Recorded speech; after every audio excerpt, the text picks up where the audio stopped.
Um, I'm warm. Yeah, it's warm. It's okay. I'm okay.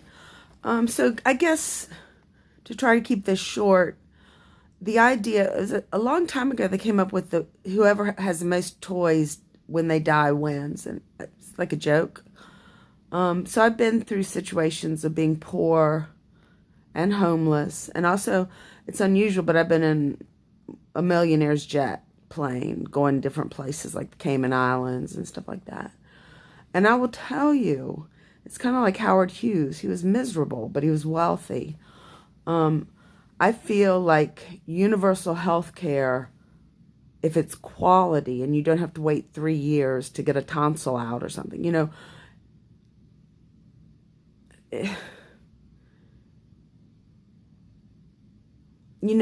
and I'm okay with the beginning doctors seeking employment that they start out. It's being a doctor the first couple years must be nerve-wracking because you don't know what the heck you're doing. This is just, I mean, it was like the day I took home a child from the hospital. I was like, you mean you're letting me leave the hospital with a child?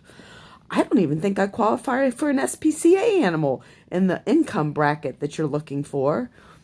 But to me, and Kent was like this, he was very happy, didn't earn a lot of money, although he did offer me a place to live if we got married. I just didn't want to rely on him financially. I just had a lot of pride, maybe too much hubris, because he died. But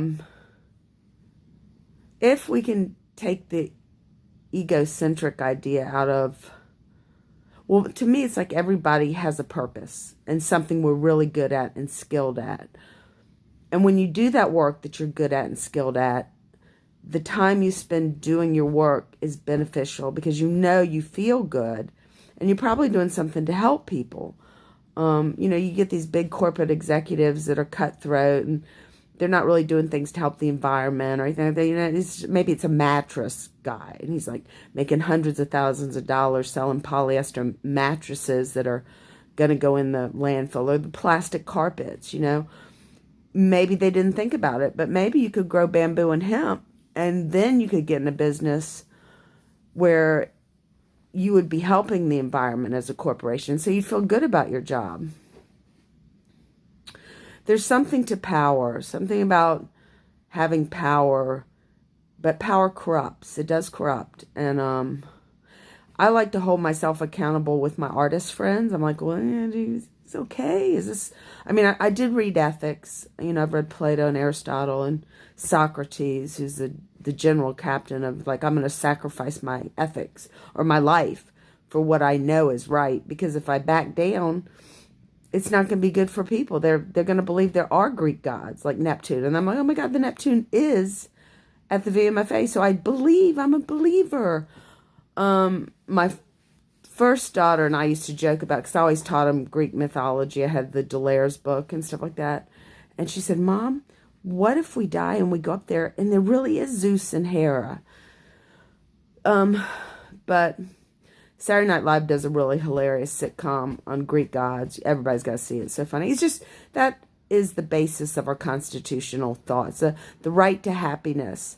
And according to Thomas Jefferson, that's gnosis. That's the highest form of love and happiness. So we all deserve the education that we need here in the United States, that makes us happy. Not drug dealing, 'cause that's not a good, like Jack White says, I never smoked pot because in the periphery I didn't want to deal with illegal drug dealers or people doing things illegal, or maybe didn't want the drug. Maybe he's happy making his music. So if we all make music, if we all have access to musical instruments and training in that, the people that want to, and theater and dance and art, we cannot afford to lose our culture, and it is just going to go down a terrible road for everybody if we think math is really going to save us. I mean, STEM. Oh, absolutely, we need our genius scientists, but not every kid is a STEM kid. Some kids are the flower kids. Some kids, like Leonardo da Vinci, do both. Where would you put MC Escher? I am not sure. But I love Bruegel, and I love to see his painting of the wedding, and the peasants are having such a good time in that. They didn't have any health care. They didn't live so long either. But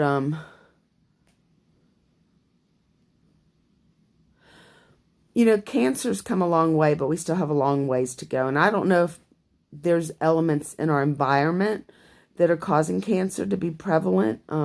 I did look up the statistics, and we do have a higher percentage of cancer people than we used to. Not much, but the thing is, it's weird, is we have all these cancer treatments, but the cancer rate's not going down. So, I have been partial to political parties, both sides, Republican, and I didn't find anyone acquiescing to really try to help the poor. They don't intermingle, because we're the upper middle class versus the poor class. Now, you might have a genius rocket science that's going to take us into the next universal metaphysical reality through some kind of beam me up, Scotty. But you may not know it, because he may be in a poor neighborhood where he's not getting the treatment that he needs. Albeit 99.9% of the people are not going to be that genius genetically or work that hard. But there will be people that come along that are genius, and they will take the information that we've come up with over the years, scientific, that's correct. Also, the experimental art. It's not just going and seeing the art, but being part of it. And that's what the interaction is between the artist and the audience. If you're a musician, or I'm a performance artist, the paintings, they should draw you in. And if you don't have a historical knowledge of painting, it doesn't make sense. And I don't get it. So when you see a shovel sitting in a room, you just walk past it. And other people go, oh, it's the Fountain by Marcel Duchamp. Look, it's got the word Armut on it, like my puppies. And nobody knows what it is. Because I just can't believe people don't study art history. I mean, back in Europe and stuff, and not just Europe, but Africa and Native Americans, they participated in their art. Africans did, all of them. It wasn't just for a special upper class people. And even in Shakespeare days, the wording in Shakespeare was for the public. It was for the poor public, and they paid a penny. So all society, and I'll say America, but also say the world. And Ed Trask is so good. He's a musician, he's a painter, he's a husband. What a good role model for that position. And all my artist friends, that they struggle to eke out a living, I want to sell their work so they'll have some money. Okay, now this is Hitler. If you take the economics away from the arts, and the only people that breed are the science and math people because they've got computer knowledge, where's the ethics? Where's the moral? Where's the light? We need all kinds of it. We need the computer geniuses. We need the artists. Just don't cut us out because you don't understand us. That's not my fault. That's the school system. That's public school systems eking their way into the idea that money, and the fastest and easiest way to make money, is through computer technology and doing things like that. Oh, you've got a new iPad. Some things are not that fast. Some things are like growing a sunflower garden. And at World Preschool, we'll have that. I want a sunflower garden.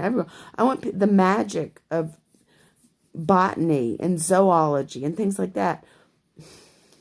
Edison worked probably years, and I know he failed a lot to make a light bulb. But if you get the answers so easy and that quick, that's one reason I like plays. Because it takes a little bit of thought and time and attention. You go to a movie and it's just given to you.